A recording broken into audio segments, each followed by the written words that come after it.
Reality is an illusion, and I'll prove it to you. So yesterday was the day of the Superclásico, or the Superclásic here in Argentina, between the two biggest clubs in football, that are River Plate, which were the home team, and Boca Juniors, which were the visiting team, obviously. And the Argentines completely stopped what they were doing to watch that game. There were a bunch of bars and restaurants full of people watching the game, each one with their jerseys, rooting for their team. And it's so funny, traveling lets you do this. You see the lives of people through a different reality than what you're used to. And here in Argentina, they are very passionate about football, about soccer. And you can see this being lived in every borough, in every barrio. Because there are those smaller clubs as well. So for instance, where I'm staying, I'm very close to a club that's called San Telmo. And every day we pass by the club, and there are people playing soccer, there are little kids, there are grandmothers. So the people in the neighborhood, they come together through their clubs. They are a way that they find community. And back to the big game, it's funny because where you are, you probably didn't even know that this game was held, or if you did, unless you are a super soccer aficionado, you didn't even really care. Now imagine how many things in our lives most people wouldn't care about, but we take them so seriously, we take them to heart, and we let them hurt us. We let us suffer for those things, even if sometimes they might be quite inconsequential. So this morning, we ran out of water and bread and other groceries, so I went out to get some. And the first time I went out on flip-flops, wearing flip-flops. And as you can see, the weather isn't as good today. It's the first day that we actually caught some rain over here. So the ground was wet, there were a bunch of puddles, and wearing flip-flops, you can imagine that my feet got wet and dirty. And if I was a person who thinks that these things could ruin my day, that getting your feet wet and dirty would make my mood worse, that I would start thinking of all of the bad things and thinking, oh my god, this water is dirty and maybe mice pissed on the water and maybe my feet are hurt and that piss will get into me and then I'll get leptospirosis and I might die here in Argentina, and then no one will find me and they'll have to throw me on the river of, like, the River Plate, Rio de la Plata. I could enter into a spiral of psychosis and think that this was a great thing and oh my god, but what good would that do to me? None. So if you want to get better results in life, realize that bigger people, bigger problems. You can't let those little things rattle you. And they might not be a puddle, they might be something else. They might be thinking, oh my god, the weather is not good today. It doesn't look beautiful. The sky is not sunny today. It can be something else. can be that they messed up your order at Starbucks. Oh, how could you live with that? Could be anything, really. Could be that your significant other forgot to say I love you today, and you might overreact to that. Anything that makes us overreact, basically. Also, a thing that I found interesting today is that when I went to the grocery shop the first time, I wanted to buy bread, and I wanted some whole wheat bread, some good stuff, or at least something that wasn't totally bad for my body. And the things they had were too expensive for my taste. They were like 3,500 for a glorified Wonder Bread that says it was sort of whole grain, but didn't look that much. And I thought it was too expensive. And it probably was. So when I went out the second time, I went back to a more artisan style of place that they're kind of like a health shop as well. And I had bought bread from them the other day and it was pretty good, so I went back there. And it was basically the same price, but for something much higher quality. You know, you can taste it when it's real food. But anyways, it was still quite expensive. But at least it was artisan bread for real, so at least you had that going on for it. But I was thinking, how can people here live?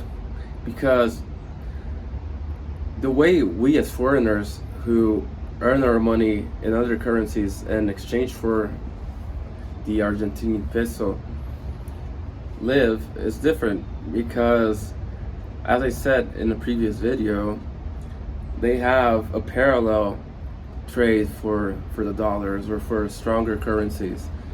So they have pretty much two parallel markets. The actual market, the what we could call a regular market or an official market. And that's how people usually make their living, at least the things that the government knows of and that they pay taxes on. And then there is this parallel market, and many things that they do, they aren't official. So I was thinking, how could people with their official salaries live? Because for them, things are pretty expensive right now. And even on a supermarket, even not going to touristic places, or at least I thought. And then I walked another square, another block, and I found a bakery that was more in tune to something that the real Argentinians would probably buy from. And then it dawned on me, of course, people find solutions for things.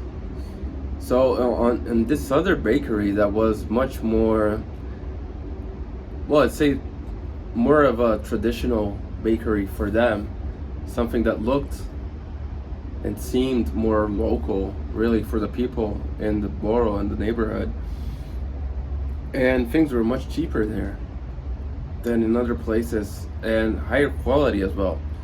So for instance, this alfajor, which looks pretty good, doesn't it? It's with dulce de leche, that's like milk caramel and coconut, and it's very, very good. And they were charging 1,500 pesos for a quarter kilo.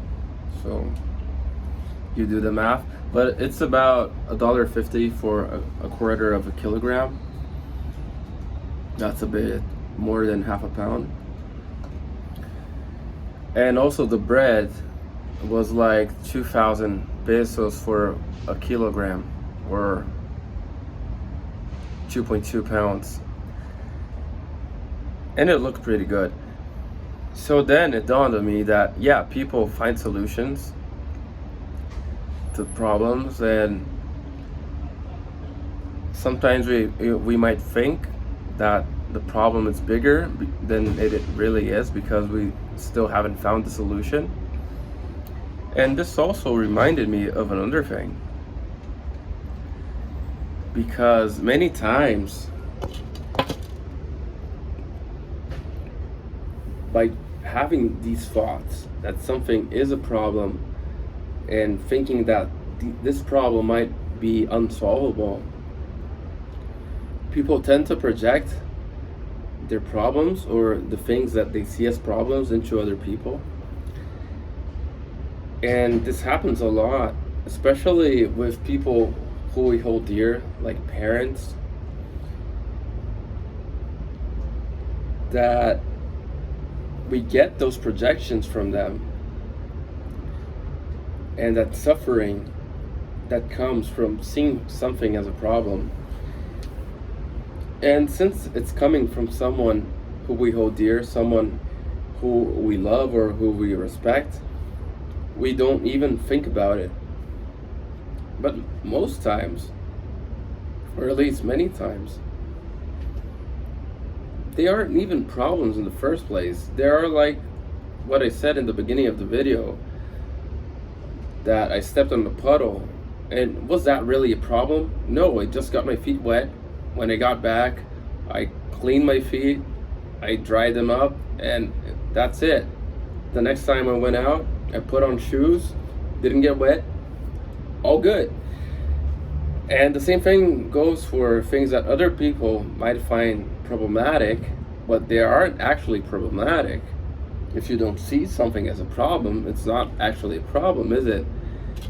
I still have a little bit of coffee over here, and it's not hot. It's probably not even warm. But if I don't think about it, if I don't notice this, I can drink it, and that's it. Great coffee. Not really, but who cares? But if I was one of those people that gets rattled by anything, I could be like, oh, this coffee is terrible, it's ruined my day, I'm gonna post on Instagram and cry and lay on bed the rest of the day because it's rainy. And of course I'm not gonna do that, but many people do. And I used to be more like that. I admit I wasn't always upbeat, and I'm not always upbeat as well. I think we have our days, don't we? But what I'm trying to convey here is that we should aspire to see things through a different lens. And that at the end of the day, reality is an illusion. And I can prove it to you, or actually I've been proving to you through many things that I said on this video, because the things that you find important, the things that you hold dear, they depend a lot, or they're pretty much directly dependent on the environment you're in, for instance, because that's how you see the people around you living their lives. That's how you perceive something as being important or not. So this is actually one of the good reasons for you to change your environment at least once in a while, for you to travel, but actually travel, not... There's a difference between tourism and traveling.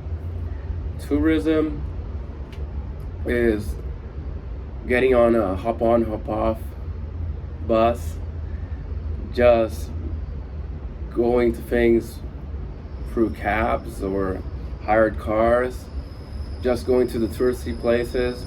That's tourism. Especially if you get a tour guide and a tour group and a tour bus, that's tourism. But actually traveling is different in the sense that you're trying to see the world through a different lens. You're trying to see the world through the lenses of the people that live on those different places, that live those different realities. And by doing this, you'll see that the way you were conditioned because of the place you were born in, the family you were born into, the school you went to, those things, those conditionings, not necessarily they're bad, but they are conditionings. And not necessarily the things you believe, the things you think, come from within, from yourself. In all likelihood, they actually come from other people, from things you were taught, from things you were taught to think, from things you were taught to believe, which isn't necessarily bad. But at the same time, I'm sure that there are things in your life that you would like to improve, or things that you would like to at least not see as much as a problem. And just by realizing that you can do this, you can improve your life 10,000 fold, 1 million fold, 1 trillion fold, because you can see that certain things aren't necessarily problems. You can see that things can be different, and you can see that at the end of the day, reality is an illusion. And if reality is an illusion and you can change your reality, why not do it? Why not do things in a way that are best for you? So this is my challenge for you: to live life in a way that's best for you, to not think that much of the things that people put in your mind, those little downloads that we get that say, oh, you should care about this is a problem, this is blah blah blah. No, think about what's important for you and you only. That's it for today. Thanks for watching. Follow me for more updates.